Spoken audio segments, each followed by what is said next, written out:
Hello everyone. आज हम लोग काई स्क्वायर टेस्ट के बारे में पढ़ने वाले हैं, जिसका सिंबल कुछ इस तरह होता है।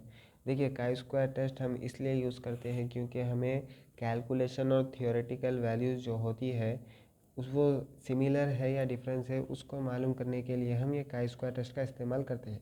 देखिए, मिसाल के तौर पर आप आपके इस क्लास में एक 60 बच्चे हैं, जिसमें से हम गेस कर सकते हैं कि कुछ अच्छा पढ़ते हैं, कुछ बुरा पढ़ते हैं, तो हम उसके रिलेटेड मार्क्स बताते हैं कि देखिए इतने बच्चे फेल होने का अंदाज़ा है, ये है फर्स्ट ग्रेड लाने का इतने बच्चे का अंदाज़ा है। और जब रिज़ल्ट आता है तो कुछ अलग आता है या सिमिलर हम जैसा बताए उस तरह आता है। तो हम जो एज्यूम करते हैं, जो एक्सपेक्ट करते हैं और जो रिज़ल्ट आने के बाद जो होता है, उन दोनों के बीच में हमारा एक्सपेक्टेशन करेक्ट है या गलत है, हमें इस टेस्ट के ज़रिए बताना होता है। तो देखिए, इस टेस्ट में हमें सिंपल और फार्मूला यूज़ कर रहे हैं, उसका एक प्रॉब्लम भी हम डिस्कस करेंगे। देखिए, सबसे पहले काई स्क्वायर टेस्ट में हम एक फार्मूला यूज़ कर रहे हैं जिसका O I minus E I whole square by E I. इसके ज़रिए हम होल प्रॉब्लम करने वाले हैं।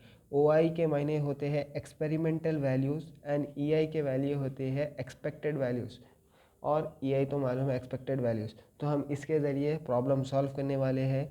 कैलकुलेटेड ओ आई के मायने एक्सपेरिमेंटल है एंड ई आई के मायने कैलकुलेटेड वैल्यू भी समझ सकते हैं। तो हमें ये दो वैल्यूज़ दिए होते हैं, हम एक प्रॉब्लम सॉल्व करेंगे, आपके बाद उसको आपको क्लियर आइडिया हो जाएगा। देखिए, हम काई स्क्वायर टेस्ट का एक प्रॉब्लम सॉल्व कर रहे हैं जिसमें बताया जा रहा है ए sample analysis of examination result of 200 student was made. It was found that 46 student had fail. अभी मैंने जो आपको मिसाल दी है उसी रिलेटेड हम प्रॉब्लम करने वाले हैं। देखिए, फाउंड दैट 40 एक क्लास में 200 स्टूडेंट्स है जिसमें से 46 स्टूडेंट फेल हो चुके हैं। 68 student secure third class, 62 secure second class and rest of the student first class marks prefer करे हैं। तो हमें इसके ज़रिए प्रॉब्लम के ज़रिए बताना है कि जो हम प्रॉब्लम सॉल्व करेंगे तो हमें बताना है कि, और इसमें यह बताया जा रहा है कि आप एक्सपेरिमेंट कैलकुलेशन के ज़रिए बताइए कि रेशियो 4:3:2:1 रेशियो के ज़रिए बताइए with the level of significance 5%। Level of significance 5% के मायने ये होता है कि जो आप आंसर करेंगे 95% करेक्ट आने के चांसेस है। तो हम ये प्रॉब्लम सॉल्व किस तरह करेंगे आपको बताता हूँ। देखिए, इसमें सबसे पहले आप सबसे इम्पॉर्टेंट पॉइंट समझिए कि 200 स्टूडेंट्स हैं जिसमें से 46 फेल हुए हैं, 68 ने थर्ड क्लास मार्क्स लाए, 62 ने सेकंड क्लास लाए, और 200 में से जितने ये पूरे हटने के बाद जितने बच्चे बचते हैं उन लोगों ने फर्स्ट क्लास मार्क्स लाए हैं।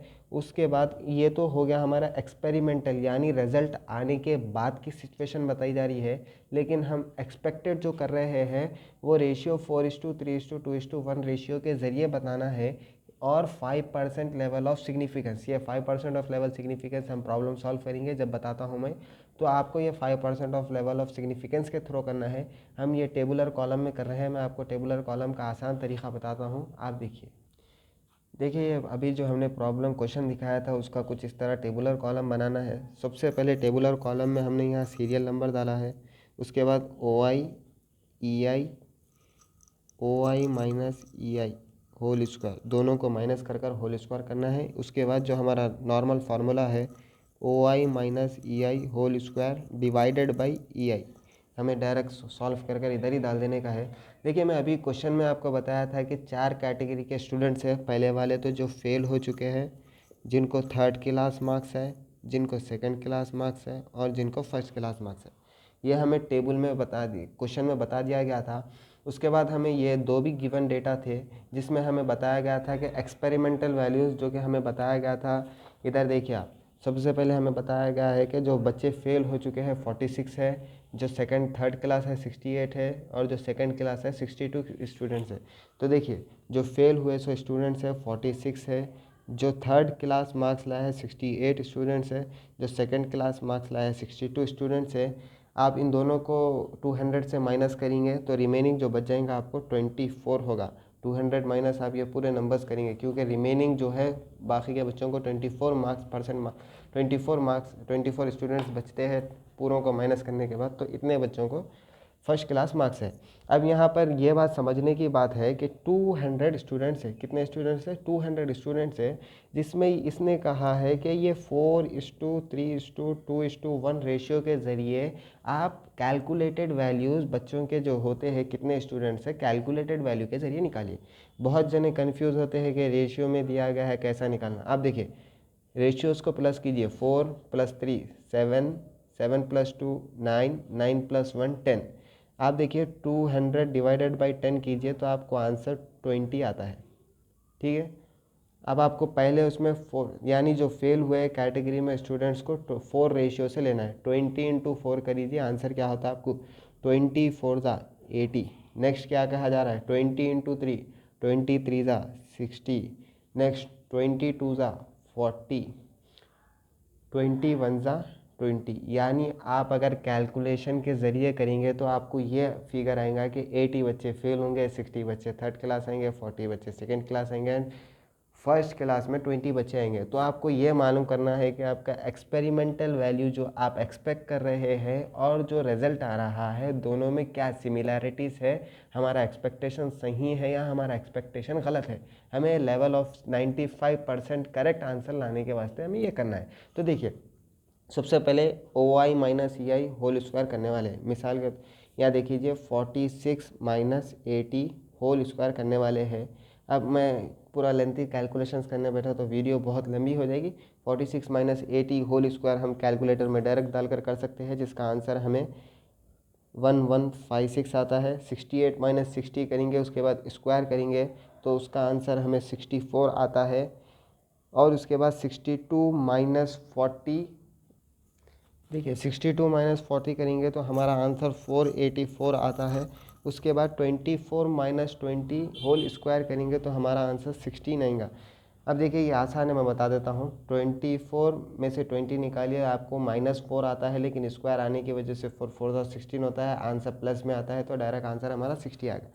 अब देखिए OI - EI होल स्क्वायर कर लिए हम। 1156 डिवाइडेड बाई 80 करेंगे तो आपका आंसर 14.45 आएगा। 64 डिवाइडेड बाई 60 करेंगे तो आपका आंसर 1.06 आएगा। 484 डिवाइडेड बाई 40 करेंगे तो आपका आंसर 12.1 आएगा। 16 डिवाइडेड बाई 20 करेंगे तो आपका आंसर 0.8 आएगा। हमें करना कुछ नहीं है, ये टेबुलर कॉलम से हमें सिर्फ ये वैल्यूज़ की ज़रूरत है। आप इनको ओवरऑल प्लस कर लीजिए तो सिग्मा आपको आंसर आएगा 28.41। आपको मेन यही वैल्यू की ज़रूरत है। आप सॉल्व करेंगे तो आपको 28.41 आएगा। तो आप देखिए ये कैलकुलेटेड वैल्यू है, आप इसको रख लीजिए साइड में। अब मेन ये प्रॉब्लम सॉल्व करने के 4 स्टेप्स है। सबसे पहले तो हमें नल सेट होना रहता है, जिसको हम H0 कहते हैं, H0 कहते हैं कि नल सेट के मायने होता है कि इसमें हम जो कैलकुलेटेड वैल्यू और एक्सपेरिमेंटल वैल्यू करे हैं इस दोनों में डिफरेंस नहीं है। तो हमें ये 2 कंडीशंस बताना है कि हमारा आंसर या H0 है या H1 है। H1 यानी अल्टरनेटिव हाइपोथेसिस, सॉरी, ये भी नल हाइपोथेसिस होता है। यानी हम जो करे हैं एक्सपेरिमेंटल करे हैं कैलकुलेशंस करे हैं, हम दोनों एक्सपेरिमेंटल और कैलकुलेशंस के वैल्यू सही आ रहे हैं या गलत आ रहे हैं। अगर देखिए एक्सपेरिमेंटल और कैलकुलेशंस के वैल्यू बिल्कुल सही है तो हमारा कंडीशन H0 होगा, या एक्सपेरिमेंटल वैल्यूज़ कुछ बढ़कर आ रहे हैं कैलकुलेशंस वैल्यूज़ कुछ कम आ रहे हैं तो हमारा ये आंसर H1 होगा। तो हमें ये 2 कंडीशंस को बताना है, हम किसको एक्सेप्ट कर सकते हैं और किसको रिजेक्ट कर सकते हैं। तो देखिए H0 और H1 में मेन आंसर होता है। तो अब सबसे पहले ये 2 स्टेप्स हो गए। उसके बाद हमें लेवल ऑफ सिग्निफिकेंस क्वेश्चन में दिया गया है, लेवल ऑफ सिग्निफिकेंस कितना लेना है हमको 5% लेना है। उसके बाद डिग्री ऑफ फ्रीडम बोलकर लेना होता है। ये level of significance degree of freedom में अभी आपको बताऊंगा कि हम क्यों ले रहे हैं। देखिए लेवल ऑफ सिग्निफिकेंस 5% क्वेश्चन में दिया गया है। इन केस अगर क्वेश्चन में आपको नहीं दिया गया, आप 5% लीजिए या 1% लीजिए, आपको उससे आंसर में कुछ ज़्यादा वैरी नहीं होगा। तो आप ज़्यादातर तो 5% लेना बेहतर है। डिग्री ऑफ फ्रीडम देखिए कैटेगरीज कितने अपन 1 2 3 4 4, यानी n = क्या आएगा 4। आपको डिग्री ऑफ फ्रीडम करना है क्या है n-1, यानी n-1 यानी 4 - 1 करेंगे तो कितना आएगा आपको 3 आएगा। डिग्री ऑफ फ्रीडम भी आपको कितना आ गया है 3। अब आप इसके ज़रिए समझिए level of significance of degree of freedom के ज़रिए हम कैलकुलेशन किस तरह कर रहे हैं। देखिए ये काई स्क्वायर टेबल है, आपको एग्ज़ाम में ये लेकर जाने की परमिशन होती है। इस तरफ ये जो बताया जा रहा है डिग्री ऑफ फ्रीडम के बारे में बताया जा रहा है, इस तरफ लेवल ऑफ सिग्निफिकेंस के बारे में बताया जा रहा है। कुछ ब्लर होगी ये वीडियो, ज़रा पेपर सही नहीं आया। आप गूगल पर भी फॉर्म देख सकते हैं, गूगल पर भी ये फॉर्म अवेलेबल है। देखिए अभी हमने बताया लेवल ऑफ सिग्निफिकेंस कितना लेना है, हमें 5% लेना है। तो 5% यहाँ बताया जा रहा है, 5% 0.05 होता है, 0.05। और डिग्री ऑफ फ्रीडम कितना लिए थे हम, 3 लिए थे। तो देखिए दोनों को इंटरसेक्ट करिए दिए तो हमारा आंसर कितना आ रहा है 7.815, 7.815। तो हमें टेबल कॉलम के ज़रिए हमें कितनी वैल्यू आ रही है काई स्क्वायर की, 7.815 हमें काई स्क्वायर की वैल्यू आ रही है। जबकि हम कैलकुलेट इधर करें तो हमें क्या वैल्यू आ रही थी, 28.41 हमें वैल्यू आ रही थी।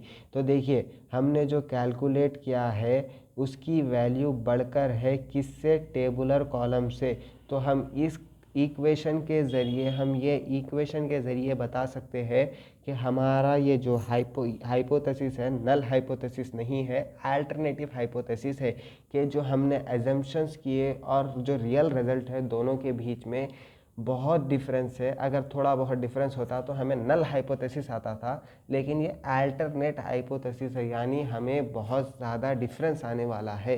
तो हम इसके ज़रिए यही बता सके हैं कि जो हम एक्सपेक्ट कर रहे हैं और जो रियल रिजल्ट है दोनों में कोई रिलेशंस नहीं है, बहुत डिफरेंस आ रहा है। एक्स कैलकुलेटेड वैल्यू बढ़कर है किससे, टेबल वैल्यू से। तो हम इससे क्या करते हैं कि हमने एक्सेप्ट किया H1 को, रिजेक्ट किया नल हाइपोथेसिस को, यानी इसमें बहुत को रिलेशंस नहीं आ रहे। अगर आपको टेबल वैल्यू बढ़कर आती थी कैलकुलेटेड वैल्यूज से तो हम नल हाइपोथेसिस को एक्सेप्ट करते थे और अल्टरनेट हाइपोथेसिस को रिजेक्ट करते थे। इसके रिलेटेड हम और 2 प्रॉब्लम्स आगे वाली वीडियो में डिस्कस करेंगे। ठीक है।